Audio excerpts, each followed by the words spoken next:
ரேஷியோல இந்த model some கேட்டாங்களா எப்படி குயிக்கா சால்வ் பண்ணலாம்னு பார்க்கலாம். இந்த சம் ப்ரீவியஸா எஸ்எஸ்சி எக்ஸாம்ல கேட்டிருக்காங்க. இந்த மாடல் சம் பார்த்தோம்னா டிஎன்பிஎஸ்சி, எஸ்எஸ்சி, பேங்கிங், ரயில்வே இந்த மாதிரி எக்ஸாம்ஸ்ல அடிக்கடி கேட்கறாங்க. அதாவது 3 நண்பர்களின் எடையின் விகிதம் 4:5:6. ஒவ்வொருவருக்கும் 9 கிலோ எடை அதிகரித்தால் புதிய விகிதம் 13:14:15 எனில் அவர்களின் எடை அதிகமாக உள்ளவர் யாருன்னு கேட்கறாங்க. ஸோ இந்த மாடல் சம் கேட்டாங்களா. ஆரம்பத்தில் அவங்க எடை பார்த்தோம்னா 4 எடையோட விகிதம் பார்த்தோம்னா 4:5:6.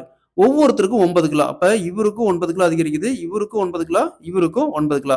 ஸோ 9 கிலோ அதிகரிச்சா புதிய விகிதம் 13:14:15. கொஸ்டின்ல ஆரம்பத்துல எடை அதிகமா உள்ளவர் யாருன்னு கேக்குறாங்க. ஸோ இந்த மாடல் சம் கேட்டாங்களா. ஃபர்ஸ்ட் இந்த 2 ரேஷியோ டிஃபரன்ஸ் பாருங்க. 13ல 4 போச்சுன்னா 9.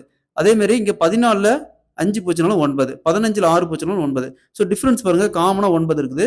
இந்த 9க்கு தான் இந்த 9 கிலோ அதிகரிக்குது பாத்தீங்களா. இந்த 9க்கு தான் இந்த 9. அப்போ ஸோ 9க்கு 9னா அப்போ 1க்கு அப்படியே கேன்சல் பண்ணா 1, 1க்கு 1. ஸோ இந்த ரேஷியோலயே யார் அதிகமான ரேஷியோ உள்ளது பாருங்க 6. ஸோ அப்ப 1க்கு 1னா அப்போ 6 × 1 6 × 1 = 6. ஸோ அதிகமா அதுல எடை உள்ளவர் பார்த்தோம்னா 6 கிலோ. இதுவே குறைவா எடை உள்ளன்னு கேட்டாங்களா 4 கிலோ. 1 × 4 4 கிலோ. ஸோ இங்க option C is the correct answer.